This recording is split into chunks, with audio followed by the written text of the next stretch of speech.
मुसलमानों को लेकर मोदी का एक बड़ा प्लान सामने है। मुसलमानों के मुद्दे पर नरेंद्र मोदी खुलकर बोले हैं। मेरा बूथ सबसे मजबूत कार्यक्रम में मोदी की दो टूक सामने आई है। 3 तलाक और यूसीसी को लेकर मोदी की खरी खरी। ज्यादातर मुस्लिम देशों ने 3 तलाक को खत्म किया है। सुप्रीम कोर्ट यूसीसी के पक्ष में है, लेकिन कुछ लोग नहीं चाहते और मुसलमानों को यह समझना होगा कि कौन उन्हें भड़का रहा है।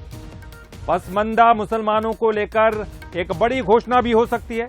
प्रधानमंत्री नरेंद्र मोदी ने पहली बार यूनिफॉर्म सिविल कोड पर खुलकर बात की है। उन्होंने कहा है कि वोट बैंक के भूखे लोग यूसीसी पर मुस्लिमों को भड़का रहे हैं। सुप्रीम कोर्ट कहता है कि यूनिफॉर्म सिविल कोड लेकर आओ, लेकिन कुछ लोग इसे लाने देना नहीं चाहते। तो वहीं 3 तलाक पर बोलते हुए प्रधानमंत्री ने कहा कि दुनिया के कई मुस्लिम देशों ने 3 तलाक को खत्म कर दिया है। उन्होंने कहा कि 3 तलाक को की वकालत करने वाले वोट बैंक के भूखे लोग हैं। भारत के मुसलमान भाई बहनों को भी यह समझना होगा कि कौन से राजनीतिक दल उन्हें धमकाकर उनका फायदा लेना चाहते हैं। आजकल हम देख रहे हैं कि यूनिफॉर्म सिविल कोड के नाम पर ऐसे लोगों को भड़काने का काम हो रहा है।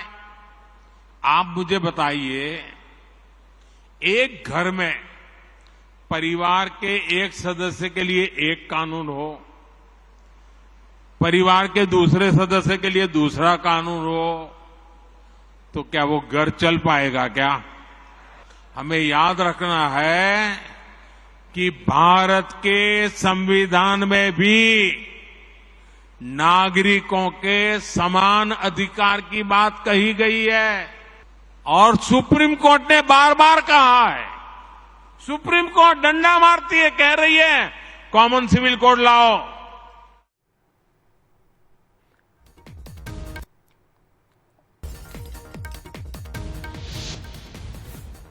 और इस पर सीएम भूपेश बघेल क्या कुछ कह रहे हैं वो भी सुनवाते हैं।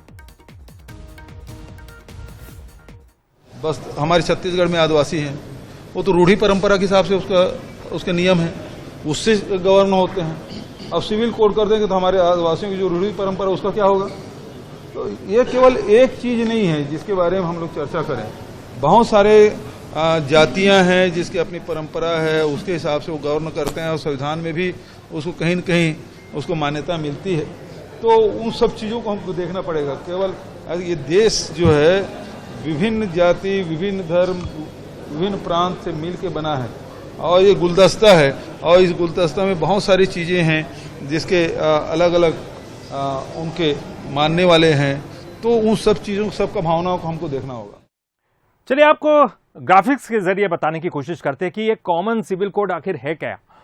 आपको बता दें कि विचारधारा सभी धर्मों समुदायों के लिए एक कानून, शादी, तलाक और गोद लेने का एक कानून जो कि अलग अलग है अभी, संपत्ति अधिग्रहण और संचालन का एक कानून, यह कॉमन सिविल कोड है।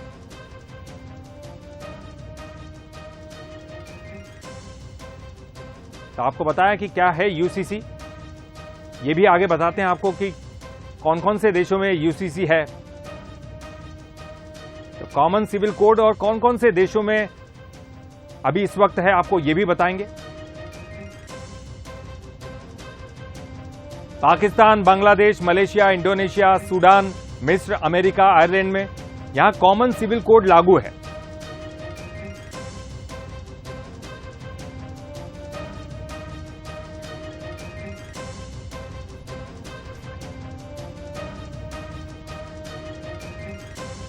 तो यूनिफॉर्म सिविल कोड पर अब भ्रम दूर किया जाएगा और जिस तरह से नरेंद्र मोदी ने साफ तौर पर कहा है यूसीसी के बारे में और विपक्ष पर हमला भी किया है। और हमारे साथ इस वक्त फोन लाइन पर जुड़ गए हैं अजीत सिंह भदौरिया जो कि कांग्रेस के प्रवक्ता है, साथ ही दुर्गेश केसवानी हैं बीजेपी के प्रवक्ता। सबसे पहले दुर्गेश जी का रुख करेंगे। दुर्गेश जी, जो है 3 तलाक पर तो कानून आ गया, लेकिन यूसीसी पर पहली बार प्रधानमंत्री खुलकर बोले हैं, तो क्या यह संकेत माना जाए कि अब जल्दी ही यूसीसी आ सकता है? और साथ ही साथ उन्होंने उन विपक्ष पर हमला भी किया है, यह भी कहा है कि कोई रोकने की कोशिश कर रहा है, वो कौन लोग हैं? देखिए ललित जी, आज माननीय मोदी जी मध्य प्रदेश की पावन धरा और झीलों की नगरी भोपाल में पधारे थे निश्चित ही आज 5 वंदे भारत ट्रेन देश को मिली हैं और साथ ही साथ जो मेरा बूथ सबसे मजबूत माननीय मोदी जी ने जिसमें यह बात कही, उस कार्यक्रम के निमित्त उन्होंने यह बात कही। निश्चित रूप से जब देश का विभाजन हुआ था, बंटवारा हुआ था, जिसको शरीयत मानना था वो सब पाकिस्तान की तरफ हो गए और जिनको संविधान मानना था, देश का कानून अपना मानना था, कानून को मानना था, वो सब इधर रह गए। तो निश्चित रूप से एक देश एक कानून होना चाहिए। आज माननीय मोदी जी ने स्पष्ट रूप से उस बात को कहा कि सुप्रीम कोर्ट बार बार कह रहा है कि यूसीसी लागू हो, यूनिफॉर्म सिविल कोड लागू हो, और उसके बारे में माननीय मोदी जी ने स्पष्टता से बात की। कई लोग ऐसे हैं जो इसको रोकने का भी काम कर रहे हैं। इसके साथ साथ उन्होंने यह भी कहा कि कुछ लोग तुष्टीकरण की राजनीति करते हैं और अगर आप अपने बच्चे बेटे बेटियों का भला चाहते हैं तो उस दल को वोट दीजिए जो देश का भला चाहता है। बाकी तो दूसरे जो दल हैं वो सब अपना पेट भरने में लगे हुए, अपने बेटा बेटियों को, परिवार को सेट करने में लगे हुए। जी। तो आज ये निश्चित ही आज एक माननीय मोदी जी जो भोपाल पधारे और उन्होंने जो उद्बोधन दिया, निश्चित रूप से कार्यकर्ताओं में उत्साह का भी संचार है। और जो उन्होंने इसकी तरफ बिल्कुल अजीत सिंह भदौरिया जी से भी पूछ लेते हैं कि क्या आपत्ति है। अजीत जी, क्या आपत्ति है अगर एक देश है और एक कानून हो तो आपत्ति क्या है? साफ तौर पर मोदी जी निशाना साध रहे हैं विपक्ष पर। देखिए, ये देश का बहुत बड़ा दुर्भाग्य है कि देश का प्रधानमंत्री और कुछ गोदी मीडिया सवाल सरकार से ना करके विपक्ष से सवाल करती चली आ रही।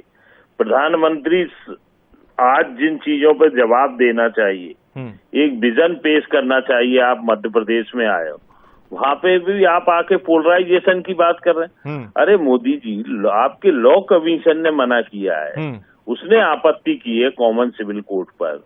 विपक्ष कहाँ से आ गया? वो लॉ कमीशन तो आपके द्वारा गठित किया हुआ है।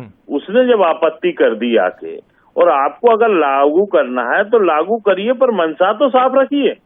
जैसे आदरणीय भूपेश बघेल जी के वर्जन में कहा, आप केवल एक धर्म विशेष की ओर क्यों ले जाते हैं? हमारे हिंदू धर्म के भी अनेक आदिवासी हैं, दूसरे भाई बहन हैं, उनके अंदर भी अनेकों परंपराएं जन्म ले चुके हैं। वो अपनी परंपराओं के अनुसार चलते हैं। आप चाहे उनकी वैवाहिक परंपराएं हो, दूसरी परंपराएं हो, इन चीजों को लेके आप ये देखिए ललित जी, मोदी जी ने आज आकर ये नहीं बताया कि 19 साल से शिवराज सिंह जी ने क्या किया इस प्रदेश के लिए, या मोदी जी ने 9 साल में देश के लिए या मध्य प्रदेश के लिए क्या किया, ये नहीं बताया। आप बात कर रहे हैं कि परिवार का भला चाहते हो और अंत में आके नरेंद्र मोदी जी वोट की अपील कर रहे हैं कि वोट उस पार्टी को दीजिए। अरे भाई, अभी से आके अभी तो पंगत लगी नहीं, बिसात बिछी नहीं और गिद्ध मडराने लगे। कर्नाटक का इतना भय, हिमाचल प्रदेश का इतना भय नरेंद्र मोदी को होने लगा कि अभी से आके वोट मांगने लगे मध्य प्रदेश में। अजीत जी, लेकिन देखिए, उनकी विचारधारा है, दोनों ही पार्टियां अलग अलग है और अलग अलग विचारधारा लेके जनता के सामने जाती है। हो सकता है उन्होंने वही चीजें सामने रखी तो जनता तो उनसे अपेक्षा करेगी, इसलिए वो इस तरह की घोषणाएं कर रहे हैं और आप भी उनका विरोध करेंगे क्योंकि आपकी विचारधारा अलग अलग है। बहुत बहुत शुक्रिया करेंगे आप दोनों का ही, डॉक्टर दुर्गेश केसवानी जी और अजीत जी, आपका बहुत बहुत शुक्रिया।